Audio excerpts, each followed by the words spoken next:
Di usia 67 tahun, putri saya yang saya besarkan dengan susah payah, yang saya sekolahkan sampai sarjana dengan menjual tanah warisan, berkata dengan dingin, "Bapak, rumah ini terlalu besar untuk Bapak sendiri. Lebih baik dijual saja, Bapak pindah ke panti jompo." Saya tersenyum dan setuju, tapi dengan satu syarat yang membuat wajahnya pucat pasi. Nama saya Teguh Santoso. Saya pensiunan guru SMA yang mengajar bahasa Indonesia selama 35 tahun. Sekarang umur saya 67 tahun, tinggal sendirian di rumah Type 60 yang menjadi saksi bisu perjalanan hidup saya bersama almarhum istri. Rumah sederhana ini berdiri di Perumahan Kartika, daerah pinggiran Jakarta Timur. Tidak mewah, tapi cukup untuk hidup tenang di masa tua. Setiap pagi, saya bangun sebelum azan subuh berkumandang. Kebiasaan lama yang sudah mengakar sejak masih muda. Setelah sholat berjamaah di masjid dekat rumah, saya biasa menyiram tanaman di halaman depan. Ada beberapa pot bunga melati, pohon mangga tua yang saya tanam 38 tahun lalu saat putri saya Dewi lahir, dan tanaman cabai rawit yang rajin berbuah. Gaji pensiun saya sebagai PNS golongan IVA lumayan, sekitar 4,5 juta per bulan. Cukup untuk makan sehari-hari, bayar listrik, air, dan sesekali beli obat untuk sakit pinggang yang kadang kambuh. Saya tidak butuh banyak. Hidup sederhana sudah menjadi pilihan sejak dulu. Rumah ini punya 3 kamar tidur. Kamar utama yang dulu saya tempati bersama istri, sekarang hanya saya pakai sendiri. Kamar kedua dulunya kamar Dewi. Masih ada lemari pakaiannya yang lama, meja belajar tempat dia mengerjakan PR sampai larut malam dulu.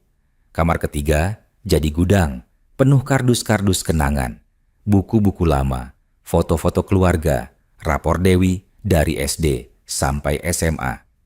Di ruang tamu, terpasang foto pernikahan saya dan almarhum istri. Kami berdua masih muda, penuh harapan. Istri saya, Suryani namanya, cantik dengan kebaya hijau muda dan senyum yang selalu membuat hati saya hangat.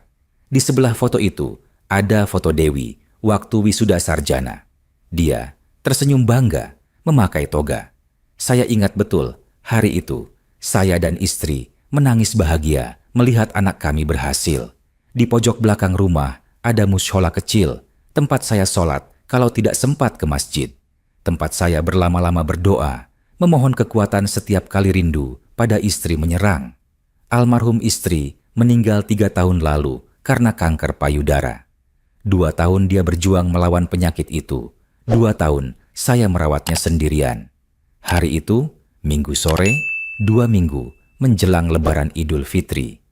Cuaca agak mendung. Angin semilir membawa bau tanah basah dari halaman tetangga yang baru disiram. Saya sedang menyiram pohon mangga ketika mendengar suara mobil berhenti di depan rumah. Honda CR-V putih metalik, mobil Dewi dan suaminya, Kevin. Hati saya langsung deg-degan. Bukan karena senang, tapi karena pengalaman mengajarkan. Kalau Dewi datang, tiba-tiba tanpa kabar, pasti ada maunya. Dewi turun dari mobil, diikuti Kevin. Putri saya itu sudah 38 tahun sekarang, tetap cantik seperti ibunya.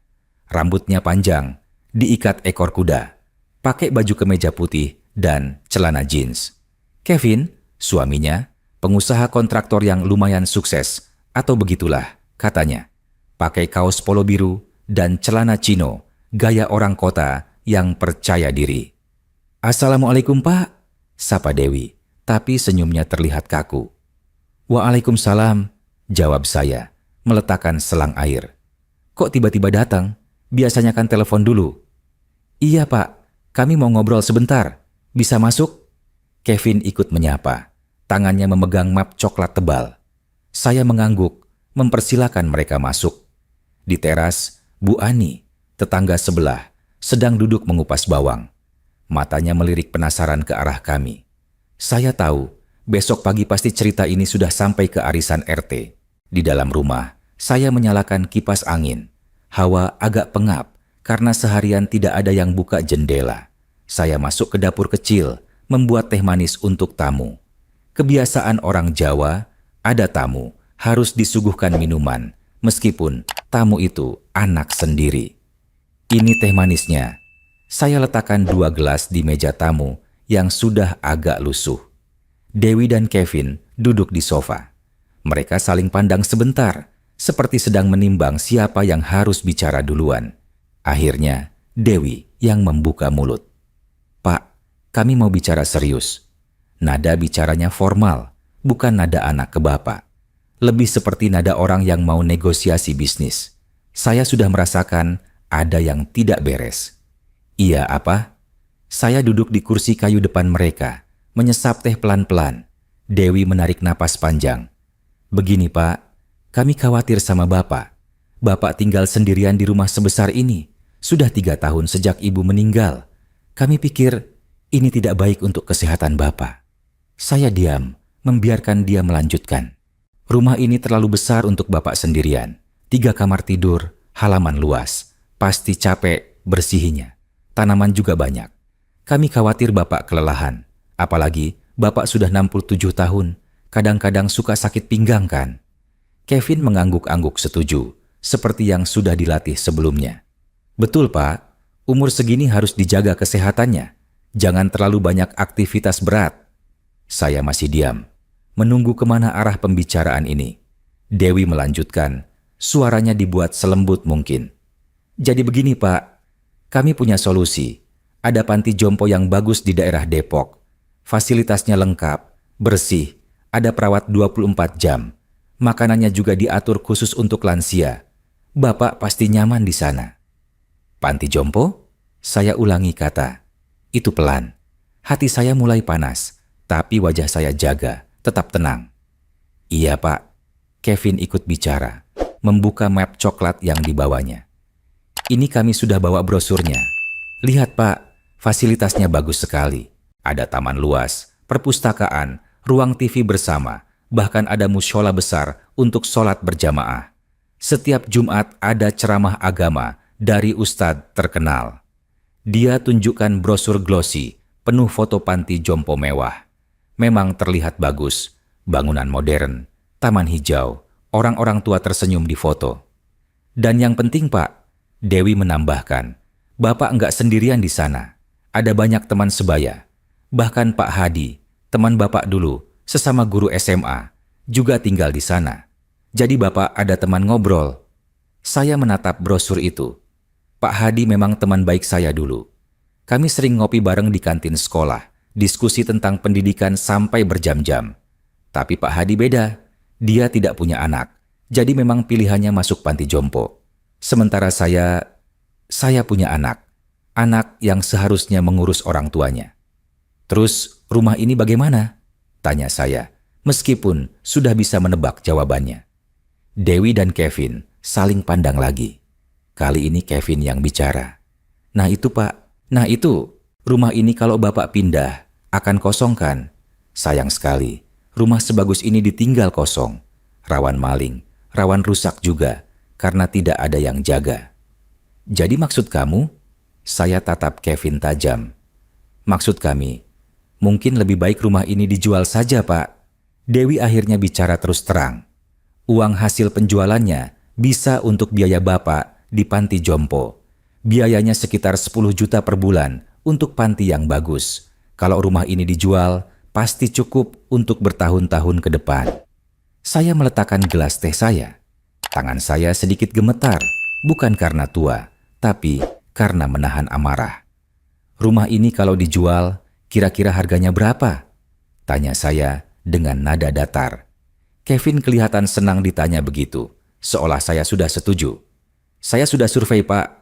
Rumah Type 60 dengan tanah 120 meter persegi di lokasi ini, harga pasarannya sekitar 1,2 miliar. Lumayan kan Pak?" 1,2 miliar.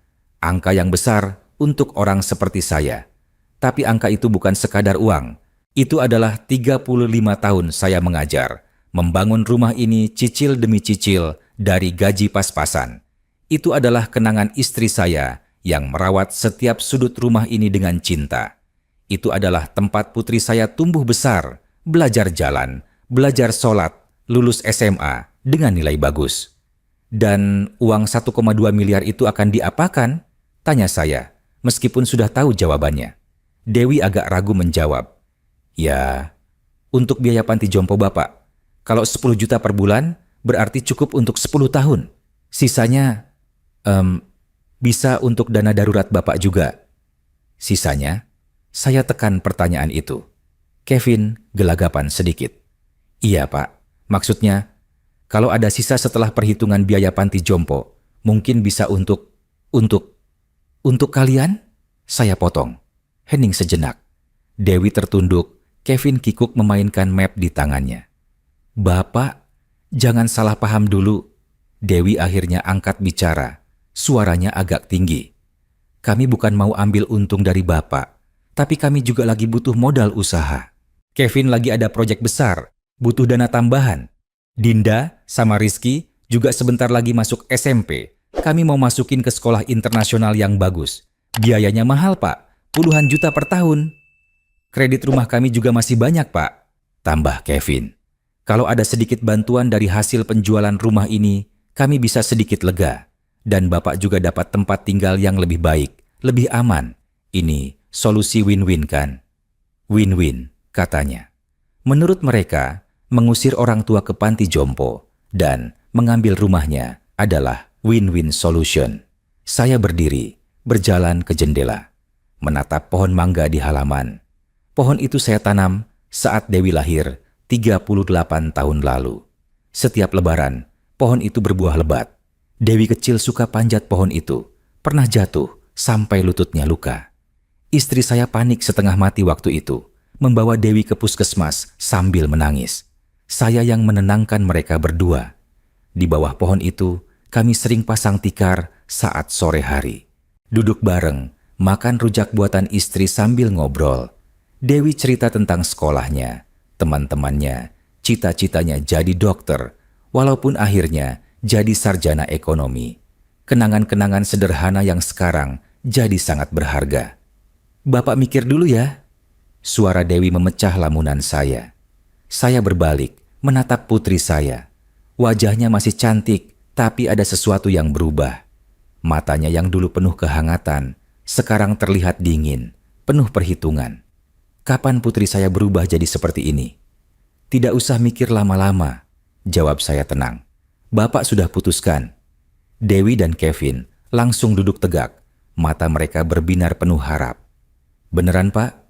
Bapak setuju? Dewi hampir tidak percaya. Ya, Bapak setuju pindah ke panti jompo. Kevin spontan tersenyum lebar. Dewi menghela napas lega. Alhamdulillah Pak. Kami pikir Bapak akan marah atau nggak setuju. Ternyata Bapak pengertian.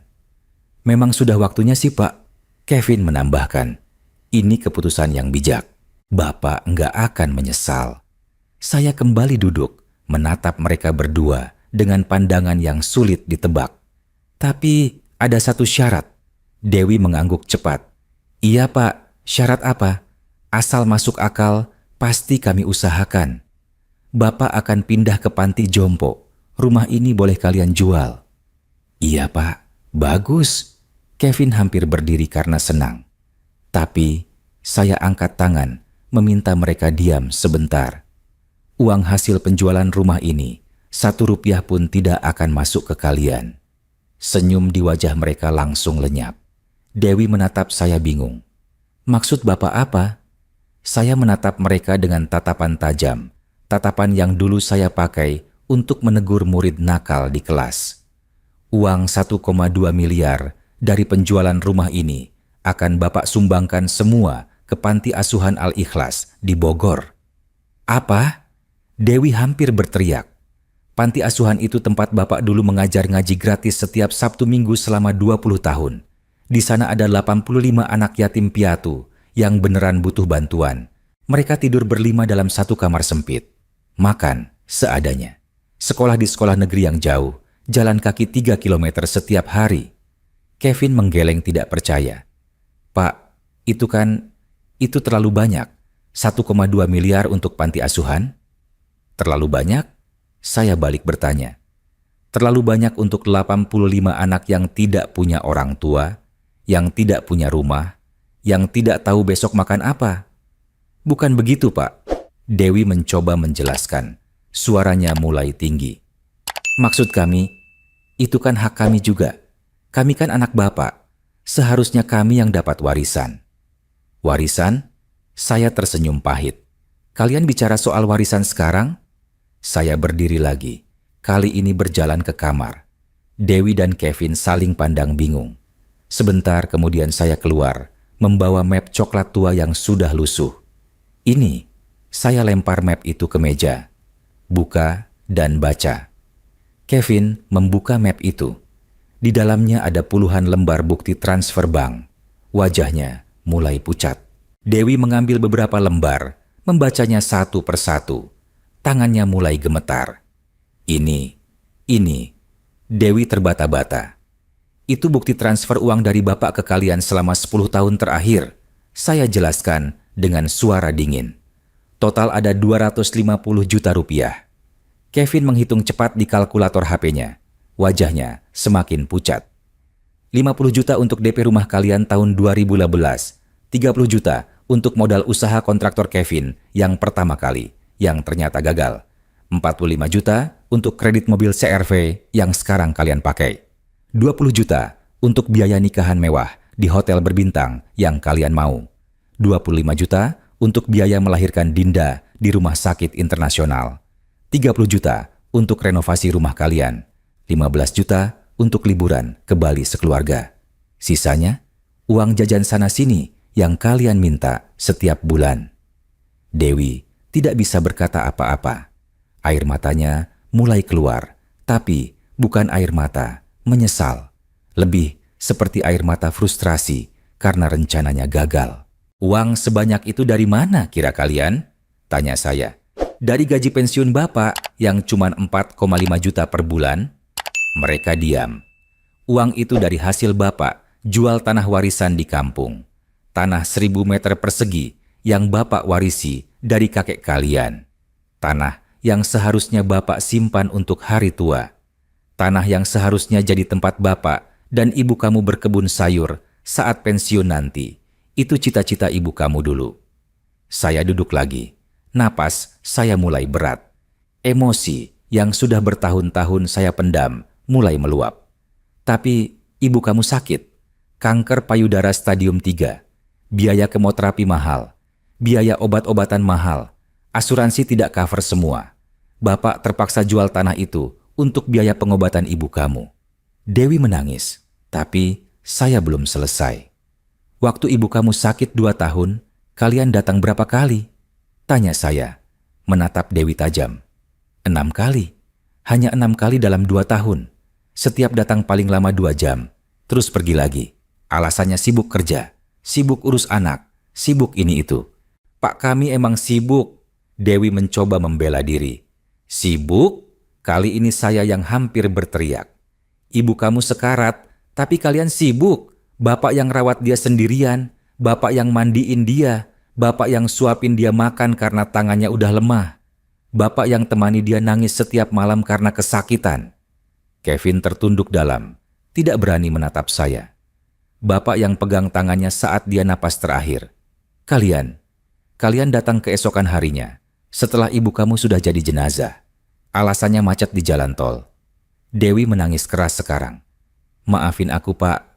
Maafin aku. Sekarang ibu kalian sudah tiada. 3 tahun Bapak hidup sendiri di rumah ini. Kalian datang berapa kali? Setahun sekali, pas lebaran. Itu pun cuma sebentar, ngasih THR 500.000, terus pulang lagi. Tidak pernah tanya Bapak makan apa, Bapak sehat tidak, Bapak butuh apa. Saya ambil napas panjang. Dan sekarang, tiba-tiba kalian datang. Tiba-tiba peduli sama Bapak. Tiba-tiba khawatir Bapak tinggal sendirian. Padahal yang kalian mau cuma satu, uang dari rumah ini. Kevin mencoba bicara. Pak, kami bukan bermaksud begitu. Diam, bentak saya. Untuk pertama kalinya dalam 3 tahun ini, saya membentak. Bapak sudah 35 tahun jadi guru. Bapak sudah mengajar ribuan murid. Bapak tahu persis kalau ada orang yang bohong atau tidak tulus. Dan sekarang, anak Bapak sendiri berbohong di depan mata Bapak. Saya berjalan ke musyola kecil di belakang. mengambil Al-Quran yang sering saya baca. Saya letakkan di meja. Kalian mau jual rumah Bapak? Silakan. Tapi Bapak tidak akan kasih sepeser pun untuk kalian. Tapi Pak, Dewi masih mencoba. Suaranya parau karena menangis. Kami kan anak Bapak. Seharusnya kami yang dapat. Dapat? Saya potong. Kalian mau dapat apa lagi? Sudah 250 juta Bapak kasih. Itu belum termasuk biaya sekolah kalian dari SD sampai kuliah, yang mungkin totalnya 500 juta kalau dihitung dengan inflasi. Itu belum termasuk biaya hidup kalian, baju, sepatu, HP, laptop, semua yang kalian minta dari kecil sampai dewasa. Kevin berusaha bicara dengan nada lebih halus. Tapi Pak, kami sekarang juga butuh. Anak-anak sekolah mahal, cicilan rumah masih banyak, usaha lagi butuh modal. Dan Bapak peduli? Tanya saya dingin. Kalau kalian peduli sama Bapak, kenapa tidak pernah tanya Bapak butuh apa? Kenapa tidak pernah ajak Bapak jalan-jalan? Kenapa cucu Bapak, Dinda dan Rizky, sudah setahun lebih tidak main ke rumah ini? Hening. Jam dinding berbunyi keras di kesunyian itu. Bunyi TikTok yang seperti menghitung detik-detik hubungan kami yang renggang. Dari luar, terdengar suara adzan maghrib dari masjid dekat. Suara merdu yang biasanya menenangkan hati saya, tapi hari ini tidak. Bapak akan pakai uang pensiun Bapak sendiri untuk bayar panti jompo. Saya melanjutkan dengan lebih tenang. 45 juta per bulan cukup untuk panti jompo sederhana. Tidak perlu yang mewah seperti di brosur itu. Yang penting bersih dan ada teman ngobrol. Kalau uang 1,2 miliar dari rumah ini akan Bapak sumbangkan ke panti asuhan Al-Ikhlas. Mereka butuh renovasi gedung yang sudah lapuk. Mereka butuh buku pelajaran baru. Mereka butuh tempat tidur yang layak. Mereka butuh makan bergizi. Uang itu akan jauh lebih bermanfaat di sana daripada untuk bayar sekolah internasional yang gengsi-gengsian atau beli mobil baru yang cuma buat pamer. Dewi berdiri, wajahnya merah antara marah dan malu. Bapak enggak adil. Kami kan anak Bapak. Seharusnya kami yang jadi prioritas. Prioritas? Saya berdiri juga, menatap putri saya dengan pandangan yang tidak pernah saya tunjukkan sebelumnya. Kalian jadi prioritas Bapak selama 38 tahun.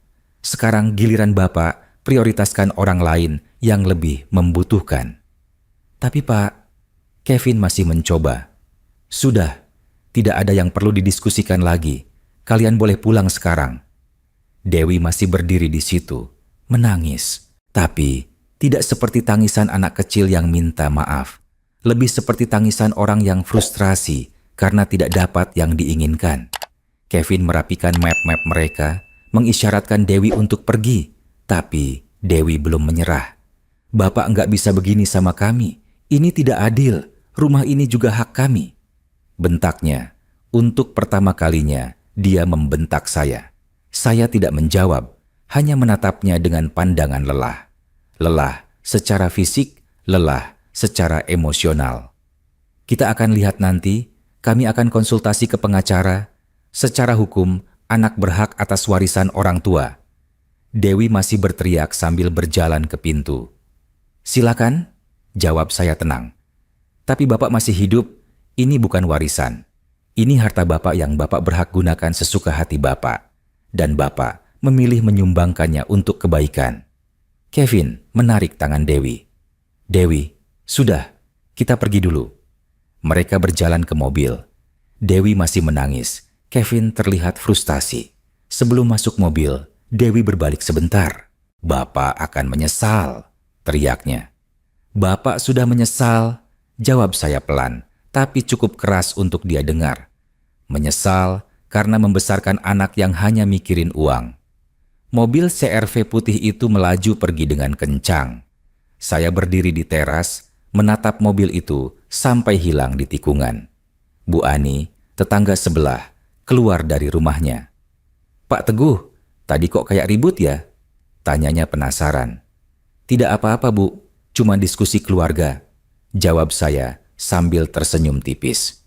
Saya masuk ke rumah, menutup pintu. Tiba-tiba, rumah ini terasa sangat sepi, sangat sunyi. Saya berjalan ke ruang tamu, menatap foto istri saya. Bu, bisik saya pada foto itu. Maafkan Bapak, Bapak tidak bisa selamatkan anak kita. Dia sudah terlalu jauh berubah. Saya duduk di sofa, merasakan berat di dada. Bukan karena sakit jantung, tapi karena sakit hati. Sakit hati yang tidak ada obatnya. HP saya berbunyi. SMS dari nomor tidak dikenal. Saya buka.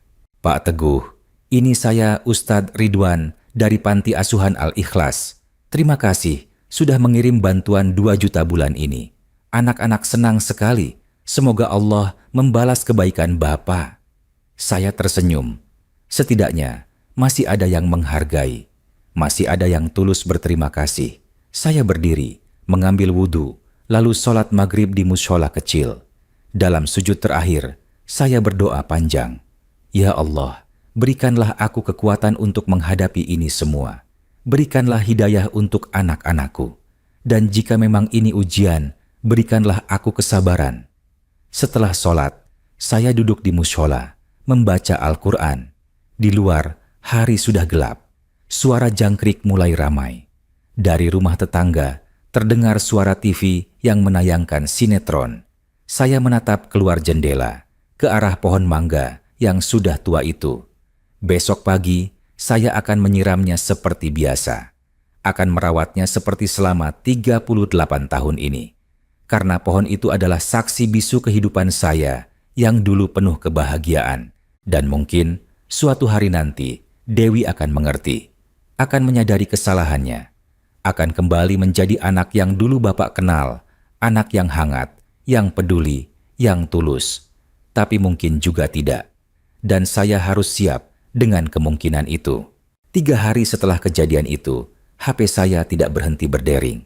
Tapi bukan dari Dewi, bukan dari Kevin, melainkan dari nomor-nomor yang tidak saya kenal.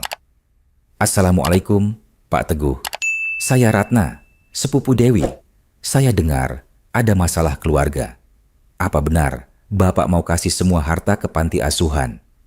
Pak Teguh, saya Om Hasan, adik ipar almarhum istri Bapak. Dewi cerita kalau Bapak marah-marah sama dia. Apa yang terjadi sebenarnya? Pak, ini Tante Sari. Kasihan Dewi menangis terus. Masa anak dikasih warisan malah dimarahin? Telepon demi telepon, SMS demi SMS. Bahkan grup WhatsApp keluarga besar yang selama ini sepi, tiba-tiba ramai. Mereka semua membahas saya, membahas keputusan saya, membahas keanehan saya yang mau menyumbangkan rumah ke panti asuhan. Saya tidak menjawab satupun telepon itu.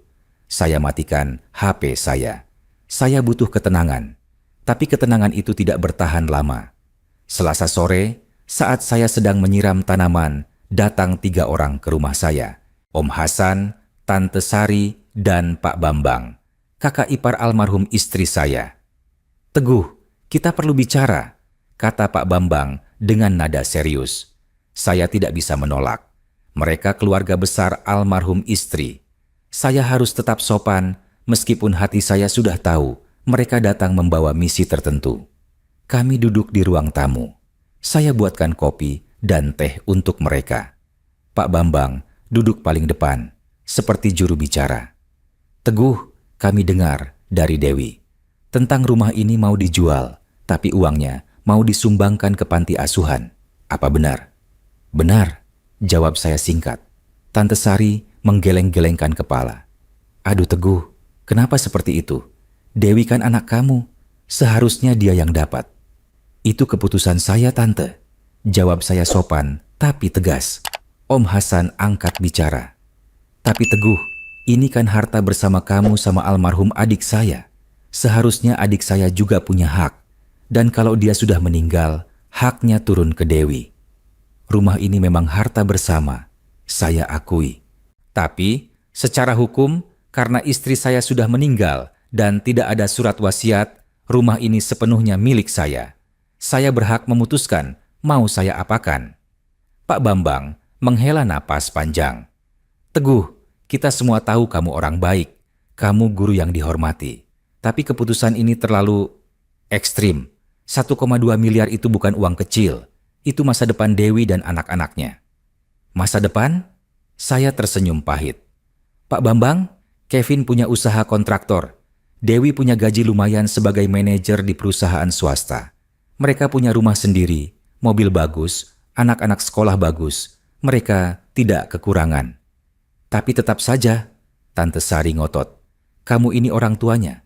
Seharusnya warisannya untuk anak sendiri, bukan untuk orang lain.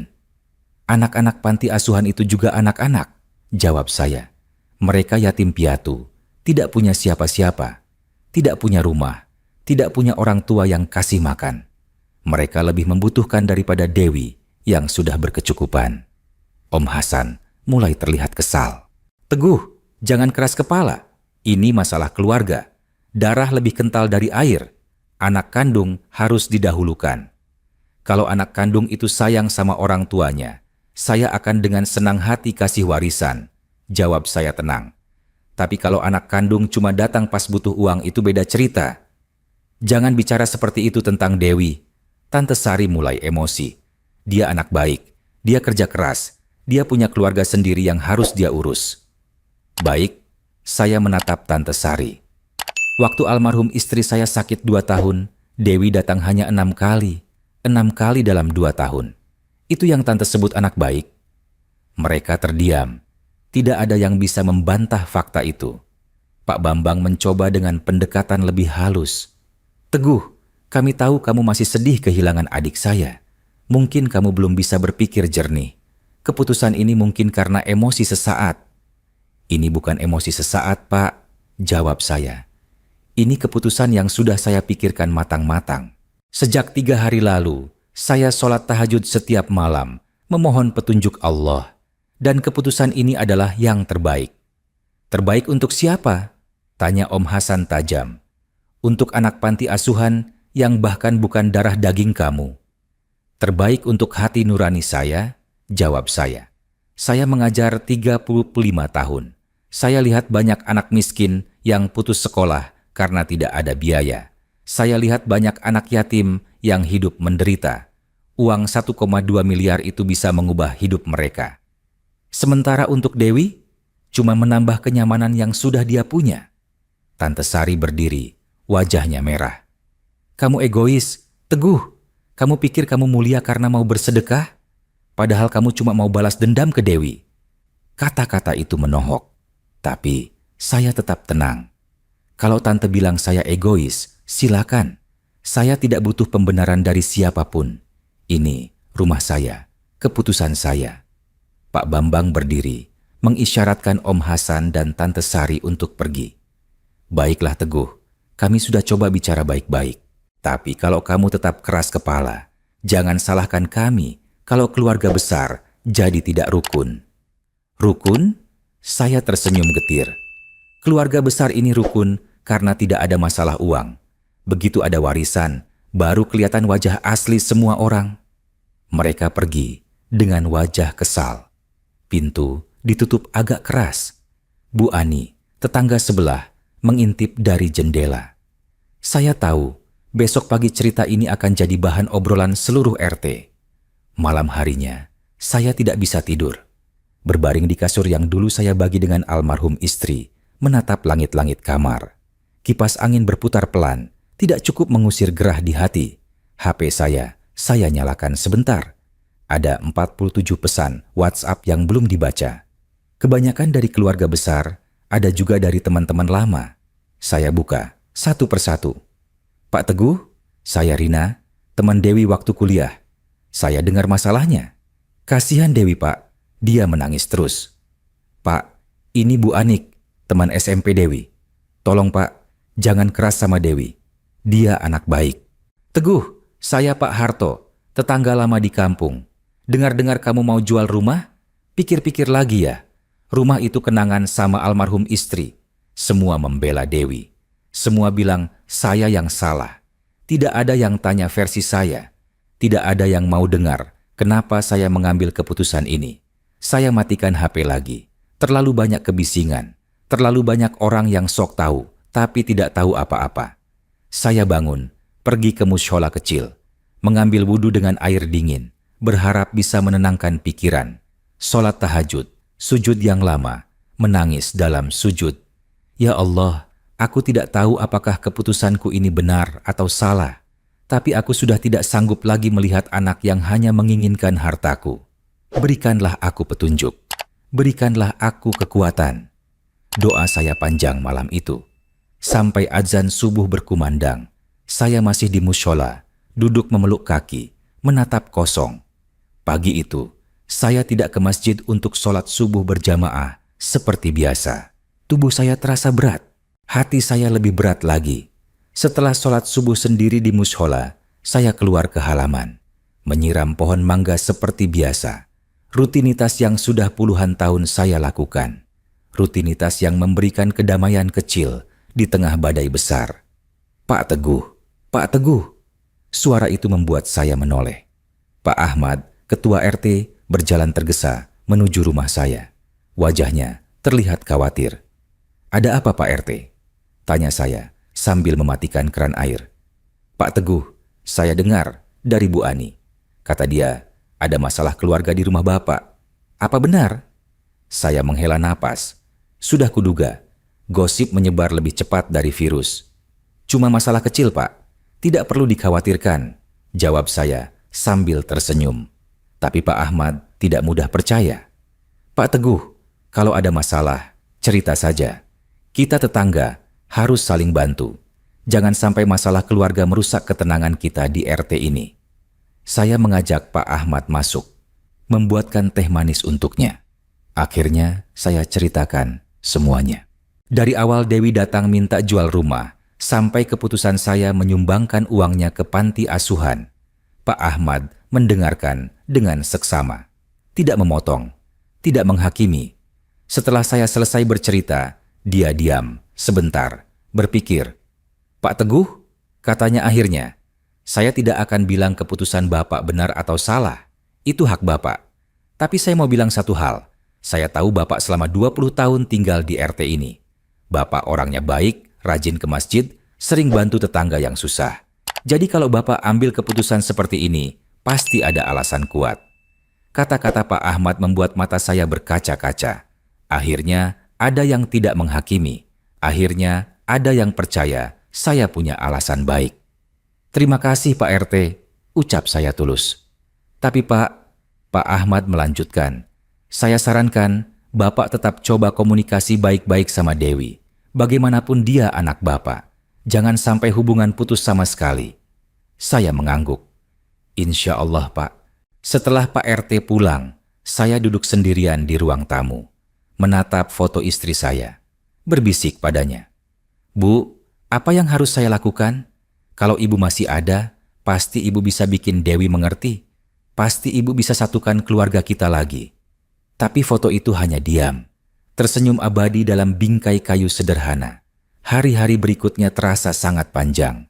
Saya hidup dalam kesendirian yang semakin dalam. Tidak ada yang datang mengunjungi. Tidak ada telepon dari Dewi. Tidak ada kabar dari cucu-cucu saya. Saya mulai rutin pergi ke panti asuhan Al-Ikhlas setiap Sabtu Minggu seperti dulu, mengajar ngaji anak-anak yatim di sana. Mereka menyambut saya dengan antusias. Pak Teguh, kami kangen, teriak Aisyah, anak perempuan 10 tahun yang sudah hafal juz 30. Pak Teguh, ajarin saya surat Ar-Rahman ya Pak, pinta Fahri, anak laki-laki 12 tahun yang cita-citanya jadi ustadz. Bersama anak-anak ini, saya merasa berguna. Mereka tidak peduli saya punya uang atau tidak. Mereka menghargai saya karena ilmu yang saya ajarkan, karena waktu yang saya habiskan bersama mereka. Ustadz Ridwan, pengurus panti asuhan, menghampiri saya saat istirahat. Pak Teguh, terima kasih sudah datang lagi. Anak-anak senang sekali. Mereka bilang, Pak Teguh guru ngaji paling sabar dan baik. Saya yang harus terima kasih Ustadz, jawab saya.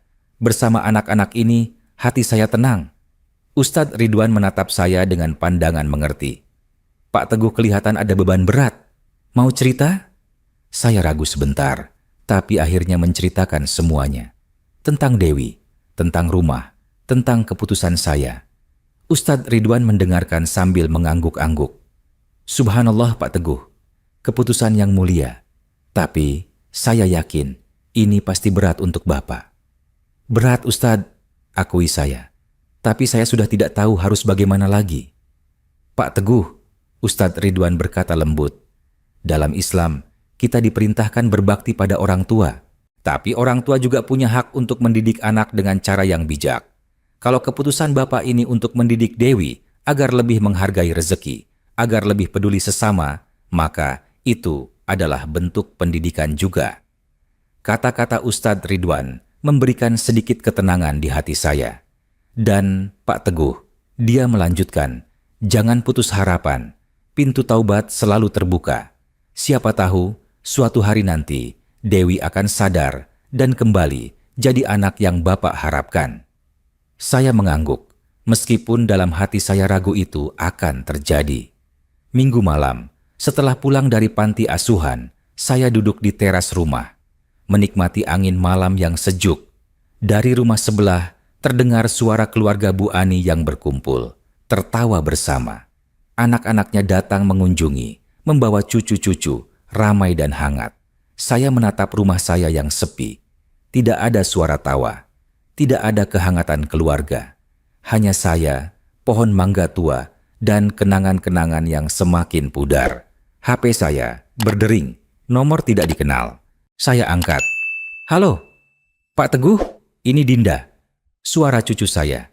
Suara yang sudah lama tidak saya dengar. Jantung saya berdebar. Dinda, kamu apa kabar, Nak? Kakek, suaranya pelan, seperti menahan tangis. Kakek, aku kangen kakek. Air mata saya jatuh. Kakek juga kangen, Dinda. Kamu sehat? Sehat, kek. Tapi, kakek, Mama sama Papa ribut terus di rumah.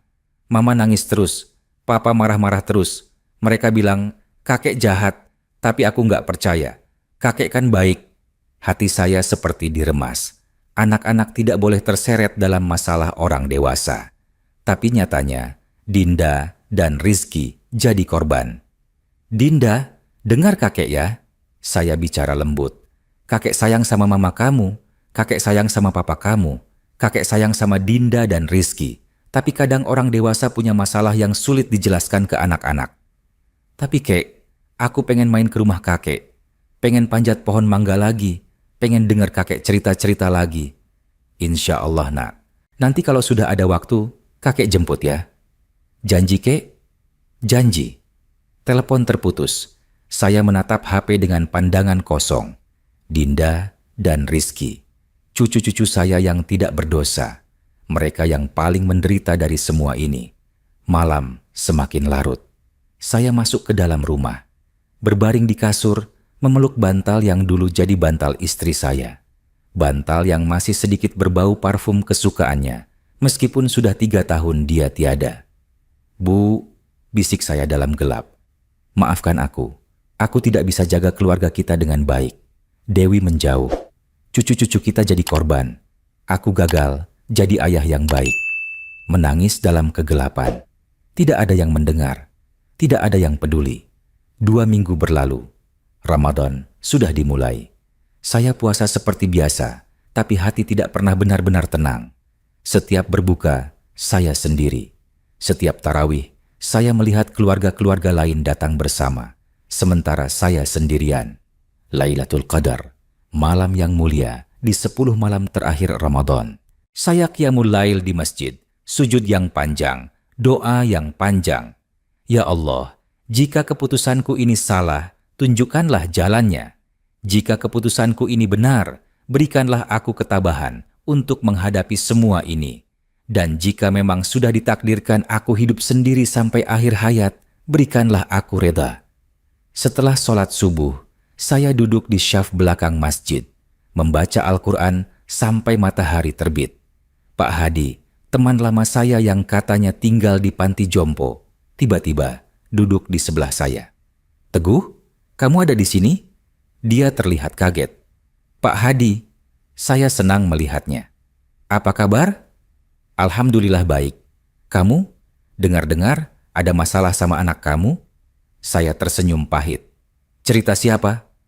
Dewi datang ke panti jompo tempat saya, nanya-nanya tentang fasilitas di sana. Katanya mau masukin kamu, tapi dari cara dia bicara, saya tahu ada yang tidak beres. Saya menceritakan semuanya pada Pak Hadi. Dia mendengarkan sambil menggeleng-gelengkan kepala. Teguh, kamu tahu tidak? Anak-anak zaman sekarang sudah beda sama dulu. Dulu, kita diajarkan orang tua adalah segalanya. Sekarang, orang tua dianggap beban kalau sudah tua. Tidak semua anak seperti itu, Pak. Saya mencoba berpikir positif. Memang tidak semua, Pak Hadi setuju. Tapi yang seperti Dewi ini banyak, Teguh. Makanya saya rela tinggal di panti jompo.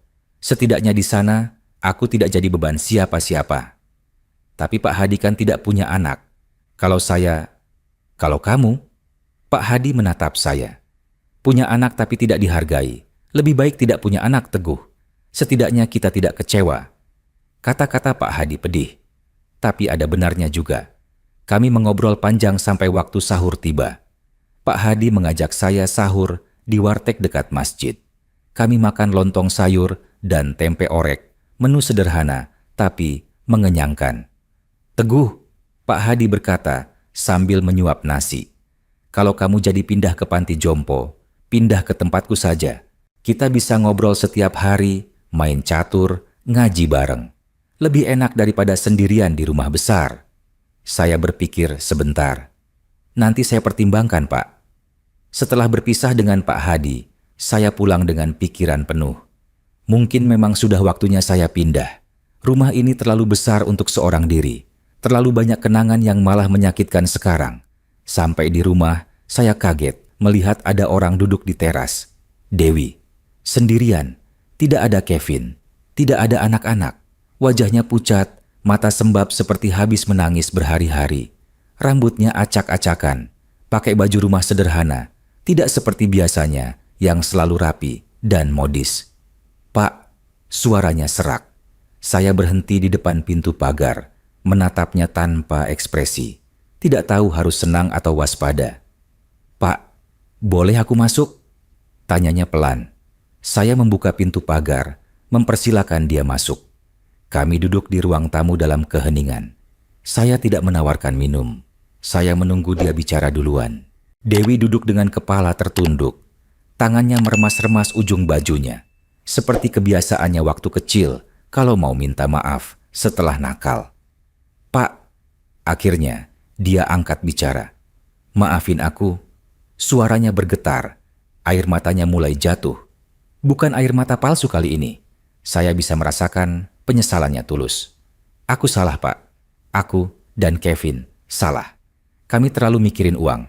Lupa sama pengorbanan Bapak sama Ibu. Lupa sama kasih sayang yang Bapak kasih selama ini. Saya diam, membiarkan dia melanjutkan. 2 minggu ini aku nggak bisa tidur, Pak. Setiap malam aku ingat perkataan Bapak. Aku ingat semua. Waktu Ibu sakit, aku memang jarang datang. Aku bohong bilang sibuk. Padahal sebenarnya aku takut, Pak. Takut lihat Ibu sakit. Takut lihat Ibu kesakitan. Jadi aku menghindar. Air matanya deras sekarang. Bahunya bergetar, menahan isak tangis. Aku egois. Aku pengecut. Aku anak yang tidak berguna. Bapak rawat Ibu sendirian sementara aku sibuk dengan kehidupanku sendiri. Dan sekarang, aku malah minta Bapak jual rumah kenangan kalian. Aku jahat. Dewi jatuh berlutut di lantai. Posisi duduk seperti dulu waktu kecil, kalau dia minta maaf setelah berbuat nakal. Sujud di kaki saya, menangis sejadi-jadinya. Maafin aku, Pak. Maafin aku. Hati saya luluh. Melihat anak saya menangis seperti ini, hati seorang bapak, mana yang tidak luluh? Saya mengusap kepalanya pelan, seperti dulu waktu dia masih kecil. Bapak tidak marah sama kamu, Nak, kata saya lembut. Bapak cuma sedih. Sedih karena kamu lupa. Rumah ini bukan cuma bangunan. Ini kenangan. Ini tempat kamu tumbuh besar. Ini tempat ibu kamu habiskan seluruh hidupnya. Dewi mengangkat wajahnya, menatap saya dengan mata merah. Aku ingat semuanya, Pak. Aku ingat waktu aku jatuh dari pohon mangga. Ibu panik bawa aku ke puskesmas. Aku ingat waktu aku lulus SMA. Bapak dan Ibu nangis bahagia. Aku ingat, waktu aku nikah, Bapak bisikin jaga dirimu baik-baik ya, Nak, sambil nangis. Aku ingat semuanya, Pak. Tapi aku terlalu serakah. Kevin juga terlalu serakah. Kami pikir uang adalah segalanya. Kami lupa yang paling berharga adalah keluarga. Adalah Bapak yang selalu ada buat kami. Saya ikut menangis sekarang. Tangisan yang sudah lama saya tahan. Tangisan seorang ayah yang akhirnya melihat anaknya sadar. Dewi, panggil saya. Bapak tidak pernah minta kamu sempurna. Bapak cuma mau kamu jadi anak yang baik hati, yang peduli sama orang lain, yang bersyukur sama yang dia punya. Bukan anak yang rakus dan tidak tahu diri. Aku tahu, Pak. Aku tahu. Dewi mengangguk-angguk sambil menangis. Rumah ini, saya menatap sekeliling. Memang akan Bapak jual. Bapak sudah terlalu tua untuk urus rumah sebesar ini sendirian. Dan uangnya memang akan Bapak sumbangkan ke panti asuhan Al-Ikhlas. Dewi mengangguk. Aku mengerti, Pak. Dan aku setuju. Itu keputusan yang mulia. Aku malu pada diriku sendiri yang dulu menentang keputusan Bapak. Tapi, saya melanjutkan. Bapak tidak akan pindah ke panti jompo. Dewi menatap saya bingung. Bapak akan tetap di sini, di rumah ini, sampai rumah ini dijual. Dan setelah itu, Bapak akan tinggal di rumah kontrakan sederhana. Bapak tidak butuh yang mewah. Yang penting, dekat masjid, dekat pasar, dekat panti asuhan tempat Bapak mengajar. Tidak, Pak. Dewi menggeleng cepat. Bapak tinggal sama kami saja. Di rumah kami. Kami punya kamar tamu yang luas. Bapak bisa tinggal di sana. Dinda dan Rizky juga kangen sama kakek. Saya menatap Dewi. Apakah dia tulus kali ini? Bapak tidak mau jadi beban, Nak. Jawab saya. Bapak bukan beban. Dewi bersikeras. Bapak adalah kakek dari anak-anakku, adalah ayah kandungku, adalah keluarga kami. Tolong, Pak, beri aku kesempatan untuk menebus kesalahanku. Beri aku kesempatan jadi anak yang lebih baik. Saya melihat kesungguhan di matanya. Ini bukan Dewi yang datang 2 minggu lalu. Ini Dewi yang sudah sadar, yang sudah berubah. Kalau Kevin? Tanya saya. Kevin juga sudah sadar, Pak. Dia yang suruh aku datang ke sini hari ini. Dia bilang, dia malu sudah berpikir jahat tentang Bapak. Dia minta maaf. Saya menghela napas panjang. Baiklah. Tapi Bapak tidak mau tinggal permanen di rumah kalian. Bapak akan tetap cari kontrakan sendiri. Bapak cuma akan sering main ke sana, mengunjungi cucu-cucu Bapak. Kenapa, Pak? Kami sudah siap kok nerima Bapak tinggal sama kami. Karena Bapak tahu, tinggal jadi satu rumah dengan menantu itu sulit, Nak. Bapak tidak mau jadi sumber konflik baru. Lebih baik kita tetap dekat, tapi punya ruang masing-masing. Itu lebih sehat untuk semua orang. Dewi mengangguk mengerti. Baiklah, Pak. Terserah Bapak. Yang penting hubungan kita baik lagi. Yang penting Bapak mau maafin aku. Saya memeluk Dewi. Pelukan yang sudah lama tidak saya berikan. Pelukan ayah pada anak yang sudah dewasa, tapi masih butuh bimbingan. Bapak sudah maafkan kamu dari awal, Nak. Bapak cuma menunggu kamu sadar sendiri. Kami menangis bersama. Menangis melepaskan beban yang sudah 2 minggu menumpuk. Menangis karena lega hubungan kami bisa terselamatkan. Pak, Dewi bertanya setelah agak tenang. Boleh aku tanya, kenapa Bapak pilih sumbangkan uangnya ke panti asuhan? Saya tersenyum. Karena di sana, Bapak melihat anak-anak yang beneran butuh, yang tidak punya apa-apa, yang berjuang keras untuk bisa sekolah. Uang 1,2 miliar itu bisa mengubah hidup mereka. Bisa kasih mereka masa depan yang lebih baik. Dan mungkin saya melanjutkan, ini cara Bapak untuk ngajarin kamu dan Kevin bahwa uang bukan segalanya. Bahwa ada hal yang lebih penting dalam hidup. Kemanusiaan, empati, dan kepedulian pada sesama. Dewi mengangguk paham. Bapak benar, aku dan Kevin terlalu fokus cari uang. Lupa pada nilai-nilai yang sebenarnya penting. Mulai sekarang, Bapak harap kalian bisa lebih bijak. Saya berpesan, ajarkan Dinda dan Rizky untuk bersyukur, untuk peduli pada orang lain, untuk tidak serakah. Itu warisan yang lebih berharga dari uang. Insya Allah, Pak. Kami duduk lama di ruang tamu itu. Ngobrol tentang banyak hal, tentang Dinda dan Rizky yang sudah besar, tentang pekerjaan Kevin yang sebenarnya lumayan bagus, tidak perlu modal tambahan, tentang rencana kami ke depan. Pak, nanti kalau rumah ini dijual, uangnya memang akan disumbangkan semua? Tanya Dewi. Ya, semua. Jawab saya tegas. Bapak sudah janji pada diri sendiri dan pada Allah. Boleh aku ikut ke panti asuhan itu? Tanya Dewi. Aku pengen lihat langsung anak-anak yang akan Bapak bantu. Dan mungkin aku juga bisa bantu sesuatu. Bukan uang, tapi tenaga atau apapun yang aku bisa. Saya terkejut mendengar itu. Ini perubahan besar. Kamu serius? Serius, Pak. Aku pengen belajar jadi orang yang lebih baik. Dan aku pengen Dinda sama Rizky juga belajar untuk berbagi, untuk peduli pada yang kurang beruntung. Saya tersenyum. Ini Dewi yang saya kenal.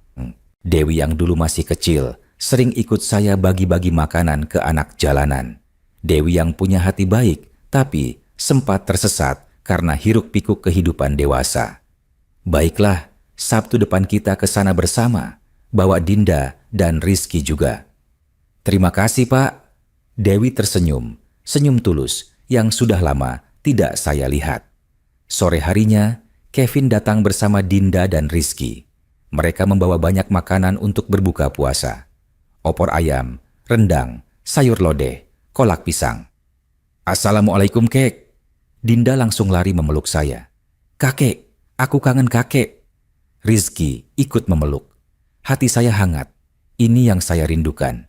Kehangatan keluarga, tawa cucu-cucu, kebersamaan sederhana yang lebih berharga dari apapun. Kevin berjabat tangan dengan saya. Maaf, Pak, saya sudah berpikir buruk tentang Bapak. Saya salah. Sudah. Saya tepuk bahunya. Yang penting, sekarang kita baik lagi. Kami berbuka bersama di meja makan sederhana. Tidak mewah, tapi penuh kehangatan. Dinda dan Rizky cerita tentang sekolah mereka, tentang teman-teman mereka, tentang cita-cita mereka. Kakek tahu tidak? Aku pengen jadi guru seperti kakek, kata Dinda antusias. Benarkah? Kenapa? Tanya saya senang. Karena kakek selalu cerita kalau jadi guru itu mulia, bisa ngajarin banyak anak, bisa bantu anak-anak jadi pintar. Aku juga mau begitu. Saya menatap Dewi. Dia tersenyum bangga. Ternyata dia masih cerita hal-hal baik tentang saya ke anak-anaknya. Kalau Rizky? Tanya saya pada cucu laki-laki saya. Aku mau jadi ustadz, Kek. Mau ngajarin ngaji seperti kakek di panti asuhan. Hati saya penuh. Ini lebih berharga dari 1,2 miliar. Cucu-cucu yang punya cita-cita mulia. Cucu-cucu yang tidak serakah. Cucu-cucu yang peduli pada sesama. Setelah sholat tarawih berjamaah di masjid dekat rumah, untuk pertama kalinya dalam 3 tahun saya tidak sendirian. Kami duduk di halaman depan. Dinda dan Rizky bermain kejar-kejaran di bawah pohon mangga yang sudah tua. Bapak, Dewi duduk di sebelah saya. Aku mau bilang sesuatu. Apa? Aku dan Kevin sudah bicara. Kami mau bantu panti asuhan itu juga. Bukan uang dari rumah Bapak, tapi dari tabungan kami sendiri. Tidak banyak, mungkin 50 juta. Tapi kami tulus ingin berbagi. Saya menatap Dewi dengan mata berkaca-kaca. Kamu serius? Serius, Pak. Kevin dapat bonus proyek bulan lalu. Daripada buat beli barang-barang yang tidak penting, lebih baik kita sumbangkan untuk kebaikan. Kita sudah punya cukup. Saatnya berbagi dengan yang kurang beruntung. Saya memeluk Dewi. Bapak bangga sama kamu, Nak.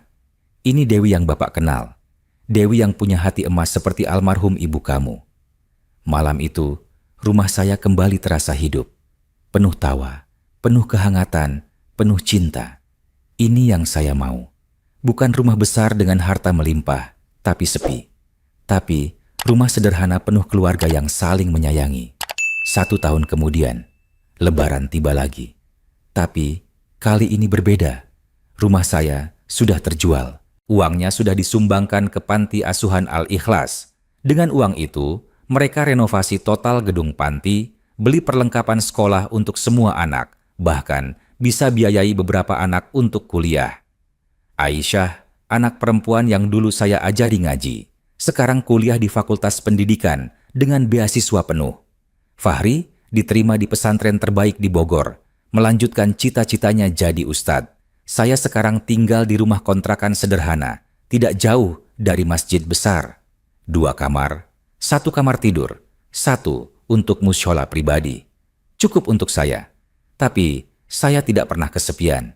Dewi, Kevin, Dinda, dan Rizky datang mengunjungi setiap minggu, membawa makanan, mengajak ngobrol, kadang mengajak jalan-jalan. Setiap Sabtu Minggu, saya tetap mengajar di Panti Asuhan Al-Ikhlas. Dewi dan anak-anaknya sering ikut. Dinda membantu mengajari anak-anak kecil membaca. Rizky membantu hafalan Al-Quran anak-anak yang lebih muda. Pagi Lebaran ini, kami berkumpul di rumah Dewi. Rumah yang sekarang jadi rumah kumpul keluarga kami. Tidak besar, tapi cukup untuk kami semua. Kakek, ini THR dari kami. Dinda memberikan amplop berisi uang. Saya tersenyum. Kakek tidak butuh THR, nak. Kakek sudah cukup. Tapi ini tradisi, kek. Harus dikasih. Rizky ngotot. Akhirnya saya terima. Tapi dalam hati saya sudah tahu, uang ini akan saya sumbangkan lagi untuk anak-anak panti asuhan. Kami sholat Idul Fitri berjamaah di masjid besar. Berjalan kaki bersama. Saya, Dewi, Kevin, Dinda, Rizky. Seperti keluarga yang utuh. Seperti keluarga yang bahagia.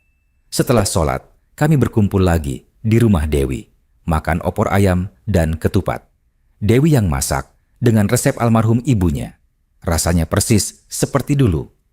Pak, Dewi duduk di sebelah saya. Terima kasih. Terima kasih untuk apa? Terima kasih sudah ngajarin aku pelajaran paling berharga dalam hidup.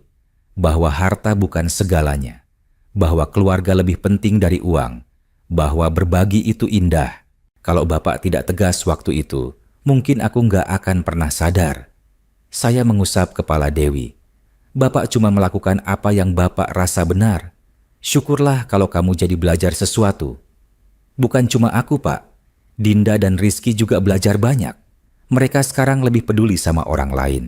Lebih bersyukur. Lebih sederhana. Itu semua karena teladan Bapak. Saya menatap cucu-cucu saya yang sedang bermain di halaman. Mereka bahagia dengan mainan sederhana. Tidak minta HP mahal atau gadget terbaru. Mereka belajar untuk bersyukur dengan yang ada.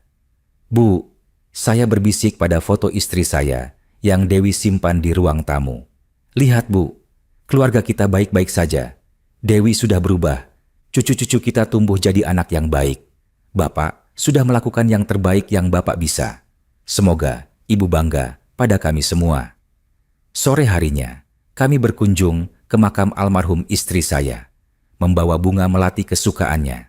Dewi, Kevin, Dinda, Rizky, semuanya ikut. Ibu, Dewi berbicara pada makam ibunya sambil menangis. Maafin aku ya, Bu. Aku sudah jadi anak yang durhaka. Tapi sekarang aku sudah sadar. Aku akan jadi anak yang lebih baik. Aku akan jaga Bapak dengan baik. Aku janji, Bu. Kami berdoa bersama di makam itu. Doa yang panjang, penuh air mata, penuh penyesalan, sekaligus rasa syukur. Dalam perjalanan pulang, Dinda bertanya, kakek nggak nyesel kan keputusannya waktu itu? Saya tersenyum. Tidak, nak. Kakek tidak pernah nyesel. Justru itu keputusan terbaik yang pernah kakek buat. Kenapa, kek? Karena keputusan itu menyadarkan mama kalian, menyadarkan kita semua tentang apa yang beneran penting dalam hidup. Kalau kakek langsung kasih uangnya ke mama kalian waktu itu, mungkin mama kalian tidak akan pernah belajar. Dan mungkin kalian juga tidak akan belajar untuk berbagi dan peduli pada sesama. Dinda mengangguk paham. Kakek bijaksana. Kakek cuma manusia biasa, nak, yang mencoba melakukan yang terbaik dalam hidup. Malam itu, di rumah kontrakan sederhana saya duduk di mushola kecil, membaca Al-Quran seperti biasa. Tapi, kali ini hati saya tenang, damai. Tidak ada lagi beban berat yang saya pikul. Saya sudah tua, umur tidak mungkin mundur. Tapi, saya masih punya waktu untuk melihat keluarga saya tumbuh lebih baik. Untuk melihat cucu-cucu saya jadi anak yang soleh dan solehah. Untuk terus mengajar di panti asuhan, memberikan ilmu pada anak-anak yang membutuhkan. Rumah besar itu sudah tidak ada, tapi kenangan di dalamnya akan selalu ada. Pohon mangga tua itu sudah berganti pemilik, tapi pelajaran yang saya ajarkan melalui keputusan itu akan terus hidup. Dan mungkin di suatu tempat di sana, Almarhum istri saya tersenyum. Bangga melihat keluarga yang kami bina bersama akhirnya kembali utuh, kembali bahagia, kembali penuh cinta. Karena pada akhirnya, warisan terbaik yang bisa kita tinggalkan bukan harta, bukan rumah mewah atau uang miliaran, tapi nilai-nilai kebaikan, pelajaran hidup, dan cinta yang tulus pada keluarga dan sesama. Dan itu tidak ada harganya.